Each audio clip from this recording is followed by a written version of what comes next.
Good afternoon, everybody. Welcome to our Teen STEM program for the day.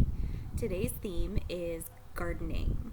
Now, I have compiled some very simple products, some very simple methods that you can use around your house so that you don't have to buy much.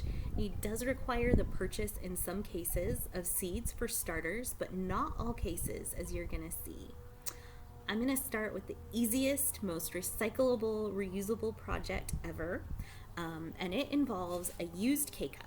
I've already made coffee with this guy, and in doing so, I've done some of the work for myself already, because in order to do this successfully, you need a hole in the bottom of your K-Cup. Now this has got to go. The little foil wrapper needs to be peeled off in order to grow your seeds. I've seen some people very handily try to grow a plant with a little hole through the top of it. I wouldn't recommend it though. It can smother your plant, especially if it grows too big before you're able to put it in the ground.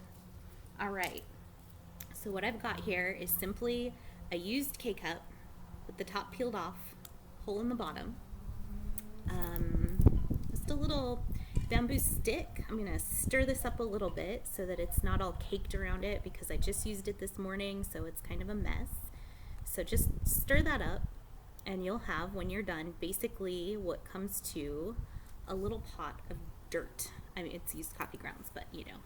And then I'm going to add my watermelon seed right here. So it's as simple as placing it in your pot, press it down so it's nice and buried, cover it up. Now, as I said, I used this morning, so it's damp. You do need to keep it damp throughout the growing process. And then you only need to give it a couple of days. Make sure that you keep this in the sun. It likes some sunlight. Keep it damp. And within a few days, you have a nice little seedling here. This is the watermelon. This is kale, because I'm obsessed with kale. But I will have a nice watermelon as well. Once it gets to about this size, maybe a little bigger, then that little guy needs to go into the ground. So if you have a great patch of dirt in your yard, another recommendation that I have for you is container gardening, which is buying yourself a series of pots, and you can place them outside in the summer, bring them in the winter, and have yourself a year-round garden. It's very simple and easy to do, and it's a lot of fun. And another project that I have for you is the avocado seed project.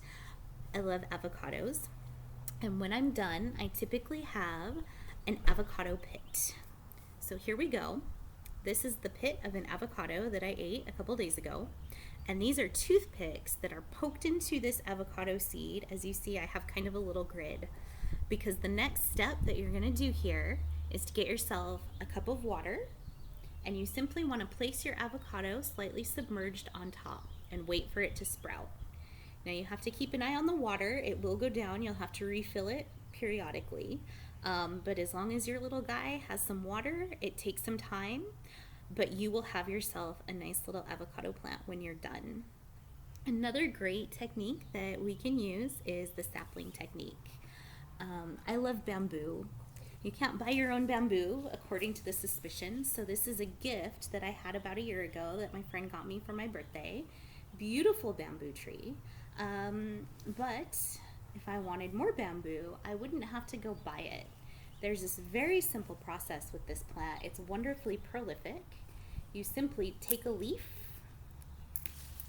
from your bamboo, place it in a jar of water,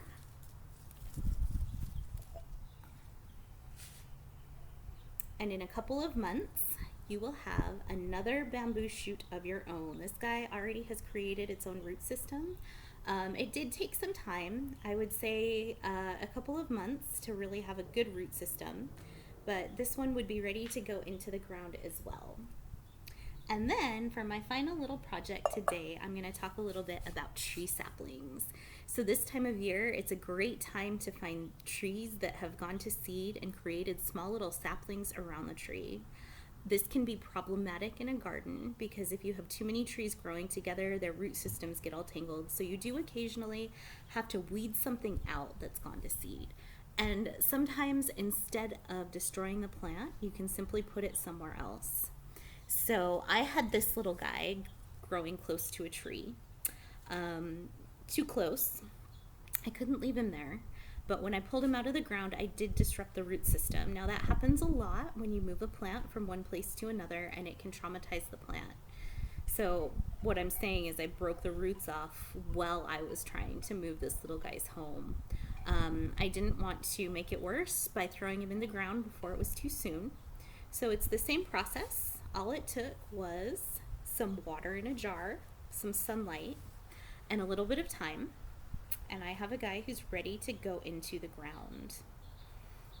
There are several types of gardens that people can create, but like I said, the easiest thing you can do is buy yourself some pots. They have them at the dollar store. You can buy them in the fall for very cheap. And for a bonus, you can decorate the pots. You can add a lot of colors to them. You can paint them and create your own garden. Or, of course, you can grow them in the dirt itself if you have a nice empty area. So I would highly recommend looking at some things we can do for plants.